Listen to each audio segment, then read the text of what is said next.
Not at all. Well, good morning from London. Welcome to Tea with Maria. Good evening from Hong Kong. Exactly. Nicholas, so lovely to have you with us. For those of you, for those watching who don't know about your background, can you tell me a little bit about how you came to be a jeweler? Your a little bit of potted biography. For sure. So it's a bit of a long story. I'll try to cut it short.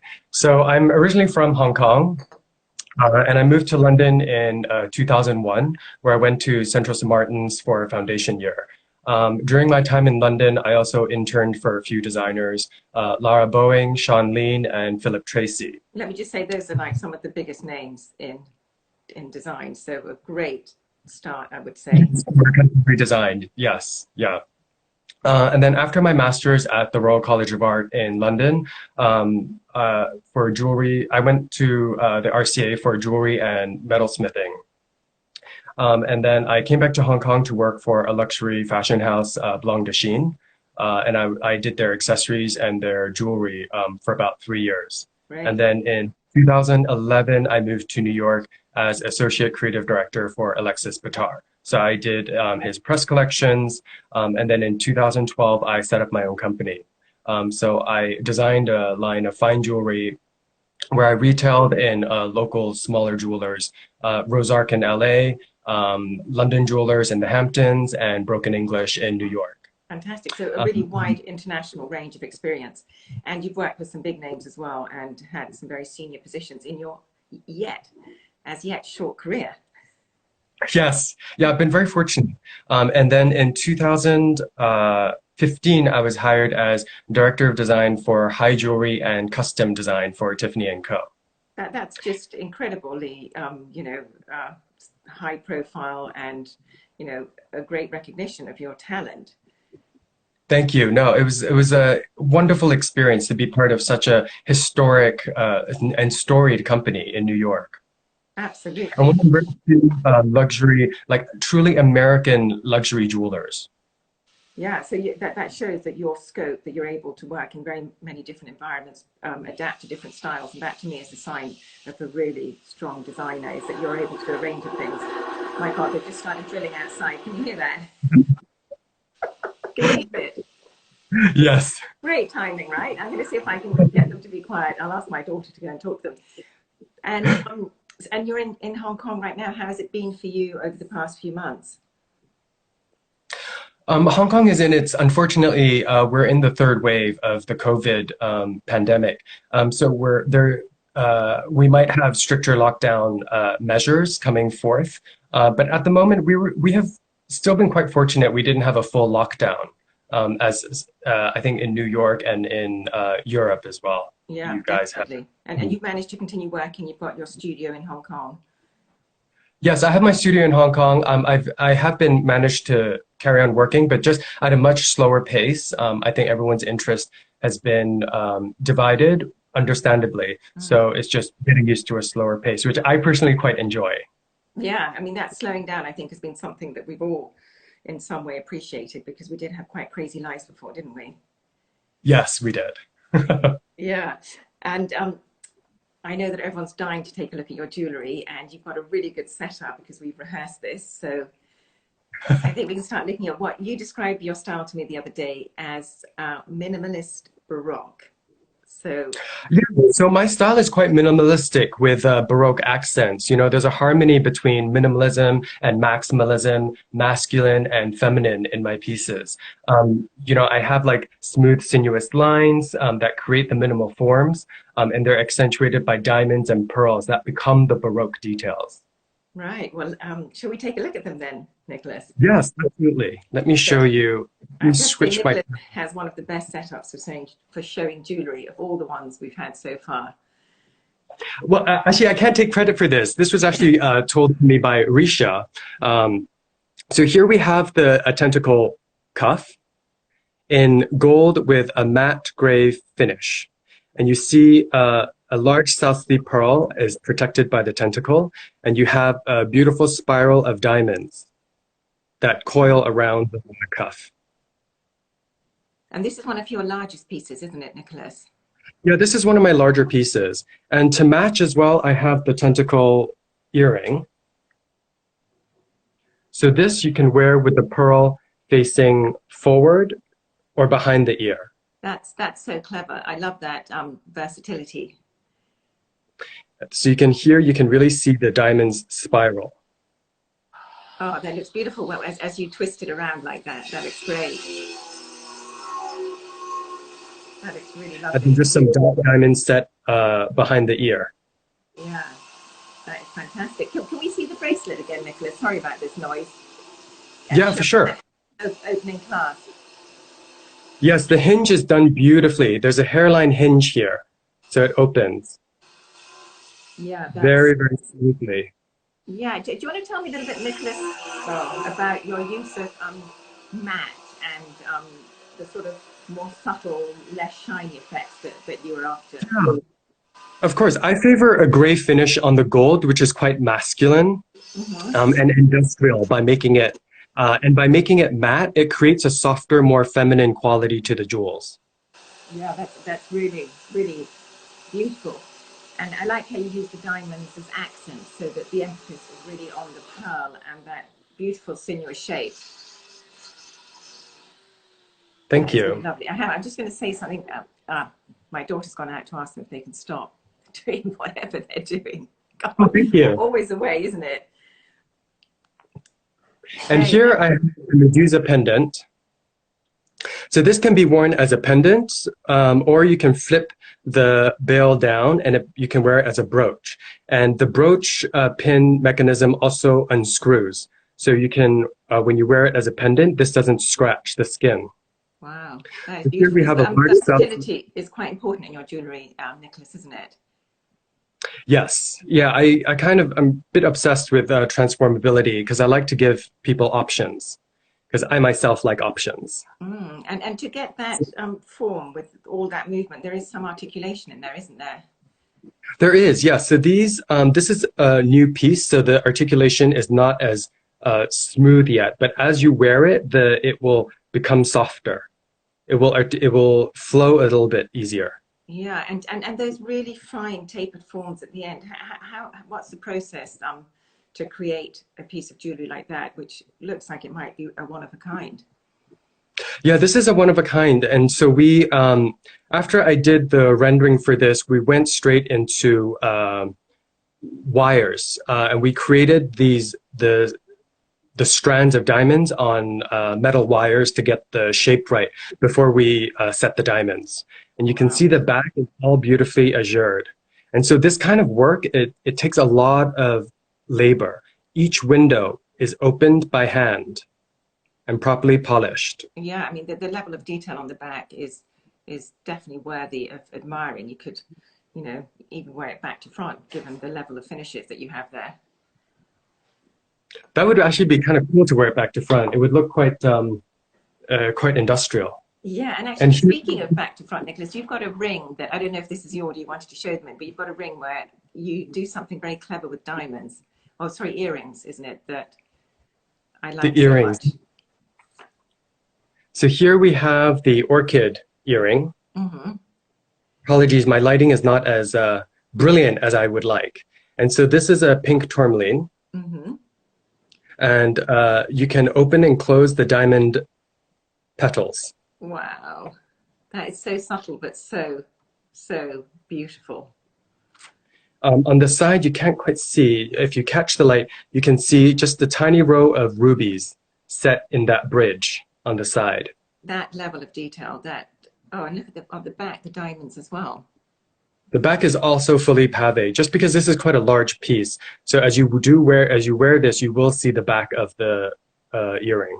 So you really are thinking about the whole experience of the wearer, from transformability to how it's seen from all angles, weight. Yes, for sure. Wow. And Mm, at the tips, I also have a reverse set diamonds at the tips of wow. the floral motif. What a subtle detail. I love that. And I would imagine that when they're worn, the light shines through the the stone of the tourmaline. Beautiful. absolutely lovely. And I'm going back to the Medusa pendant. I also have the matching earrings. okay, I can see that with just the one strand. Just with one strand. So this is a bit easier to wear, and here you can see the flexibility. The diamond strands do articulate. Absolutely beautiful. To get that movement Yeah. is really lovely. And would you do you see these being worn as a pair or as just one? How do you imagine Either. these? I kind of like the idea of on one side you wear the full earring, and on the other side you could just wear a pearl. Because these are removable. You can remove the pearl and you can attach on a bead, a diamond bead. So you have two options to wear this earring. Oh, that's so clever. And it changes so dramatically with the from the pearl to the diamond bead. It does. It makes it quite a different item of jewelry. And you also have the option to wear the studs on its own, just as studs. Right. So if you were to buy these earrings, would it come with one pearl, one diamond bead, and two of the tentacles? Correct. Yes, it comes as a full set. So you have all those options to play with. I like that. I like that. And you're right. People expect more and more from their jewelry these days. So all those versatility options and mix and match, I think, are definitely the way forward. Here are one of also my favorite pieces, the urchin earring. So this is a beautiful concave of matte gray gold with a line of diamonds sitting on the outside rim. And the surprise is when you face forward, the culettes of the diamond are facing the pearl. That's fantastic. I haven't seen that before, and I think it's an absolutely beautiful detail, like the reverse set diamonds on the tip of those earrings. Yes. Those sort of really thoughtful design items that really make them so unique and so appealing and enticing as well, because people are wondering, what am I looking at? And is that the matching ring? This is the matching ring. Wow. And tell me how, when you saw this pearl or started with the design, how did you match the metal colors to the luster of the pearl? Because obviously it's quite tricky to have it in a harmonious way. There was no, I see what you're getting at. There's no particular way that I tried to formulate the plating. I did make it matte so it didn't fight the luster of the pearl. Because you have a thing with pearls, don't you, Nicholas? I do. I do tend to like a lot of pearls. And I think more men should wear pearls. I totally agree with you. Couldn't be more positive about that. I think men, diamond studs are one thing. Baroque pearls for men, amazing. Now look at Here we have the Triple Pearl series. And I love this series because it's so simple. The idea was a three-stone ring. And how would I translate that into a pearl? So this was the simplest way to do a three-stone, my version of a three-stone ring using pearls. Just beautiful, simple, but eternal and really, really original. I love it. Also between the pearls are reverse set diamonds. And because they're reverse set, they were laid out almost like cogs. So they fit interlink nicely, like that. yes, they interlink and they fit nicely together. And you get that sort of puffiness, don't you, and organic shape, almost like clouds. Yes. And does that sit quite high up on the lobe? Nope, this hangs just off the lobe. Just off the lobe, okay. And am I right in thinking that I see some sort of Asian shape there? The simplicity, the softness of forms. The hulu, the Chinese gourd has this kind of figure 8 form. Right. That's it. I knew there was something there. Good really catch. Beautiful. And then I also have the Sputnik earrings. Oh, yeah.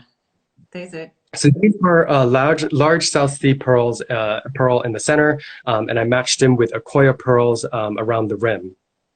So to match Akoya pearls with the same tone of color as the South Sea was quite difficult because they both have, the Akoyas tend to be quite pink, and so to have the the same coloration and tone for the South Sea was not easy to find. Yeah, and then But and in the fact you've got that matte gold as well, so you have to create a whole harmony, which is incredibly subtle, yes. isn't it? And tell me Also, about hmm? sorry, I like the idea of the pearl also touching the skin because that's the nice thing about pearl jewelry is very few gemstones do the gemstone actually touch the skin. With diamonds and other gemstones, it's always encapsulated in a lot of metal. And so with this, with pearls, pearls generally, like a strand of pearls is directly on your skin. Hmm. And you chose to use the whole pearl, whereas most jewelers would have used what they call a mabe or a blister pearl in this case, but not you, Nicholas. Correct. I wanted to use the whole pearl to showcase the beauty of the pearl and also the quality of the pearl. When you use mabe pearls or when you close the back of a pearl earring, it sometimes signifies that there are divots or there are scratches or there are imperfections in the pearl. So with this, I wanted to show that the whole pearl was quite beautiful and quite flawless. That's such an amazing design. It's futuristic, yet it's classic. It's simple, but it's so appealing. And I can see there's a very, very subtle row of pearls. Can we see that again, Nicholas? That Yes, diamonds, there's a very sorry, simple row of diamonds. diamonds down the side. That is so subtle. Absolutely beautiful. Who would have thought that a Thank pearl stud could look like that? And one of my personal favorites, the knife edge cuff. I love this cuff.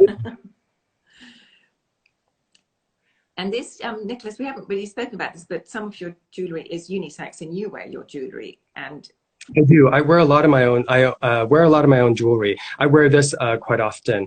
This is my knife edge cuff. So it's half pavéed with round diamonds, and there are small diamonds in between the larger diamonds, if you can see. just a little bit closer. Oh, sorry. Yes, there's an outer edge on There's both a sides. small little tiny diamond studs in between the larger diamonds. Wow, that's And attention then to on the other detail. side is this beautiful matte gray gold finish. And so when you wear this, and your arms are down, you don't really see, it just looks like a plain metal cuff. It's not until you sit down and you start eating or you start meeting someone that they really do see the diamonds because the diamonds face forward. Wow, and those are quite big diamonds, aren't they? These are quite sizable diamonds. Mm. Yeah, you would see those, I reckon, from across the table. And tell me about your interest in unisex jewellery. Is this because you like wearing jewellery, or is it something that you thought was missing in the market?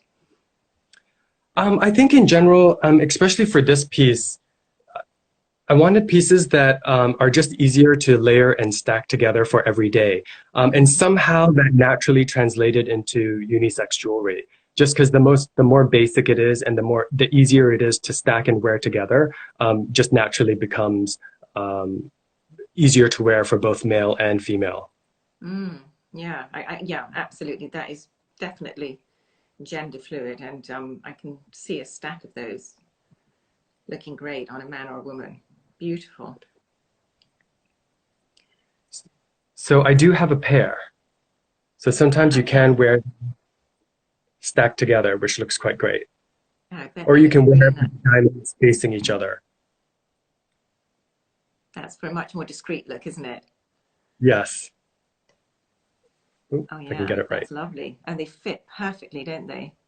They do. They do kind of layer on top of each other. Yeah, beautiful. Yeah, there is, I mean, isn't it true, Nicholas, that the most simple things are the hardest to achieve? And lastly, speaking of simple, this is a new prototype I'm working on. And this is one of my signature rings. It's this beautiful cushion shape in yellow gold. The top of the ring has a hand finished matte polish, meaning that it's not a high shine polish, so it doesn't take away from the center diamond. And that is an old cut, isn't it? A rose cut. This is a rose cut, brown fancy rose cut.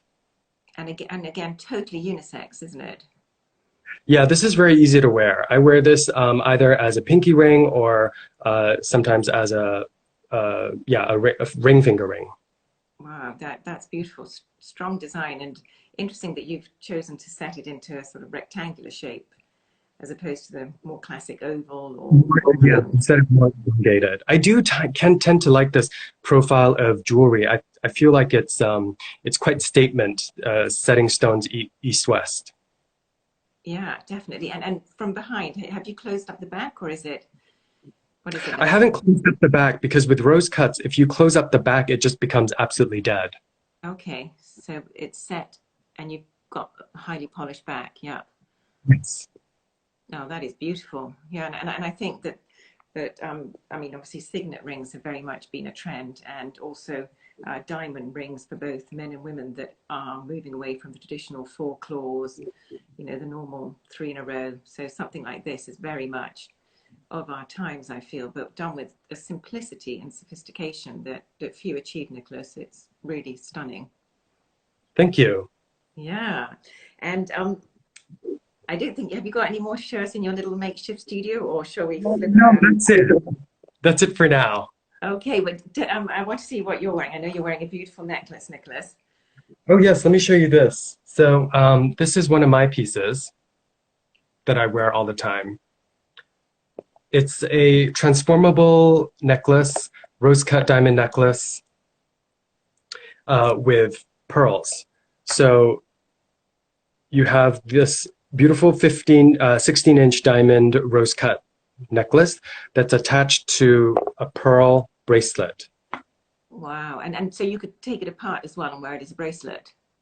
Yeah, you can remove the pearls and wear it as a bracelet, and it also has a ruby drop. Wow. And that little clasp that you showed me there by the ruby drop, that has a sort of Victorian air about it, doesn't it? If I'm right, I just caught a glimpse of it. Yes, it does. It has what is it called? It's called a dog, not a fob. There's a specific Yes, name the for fob, this. yeah, like a fob watch. So here you're Correct. mixing the different styles, antique, contemporary.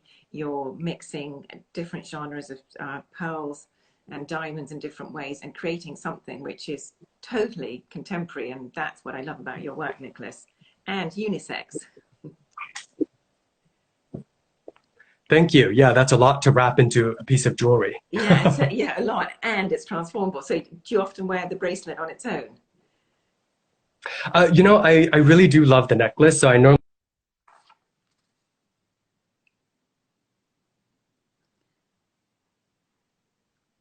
We've had a bit of freeze up there. Hong Kong has frozen over, but I'm sure it'll come back in a minute if I keep quite still. And maybe could, you're back. Sorry, we missed that, Nicholas. You froze.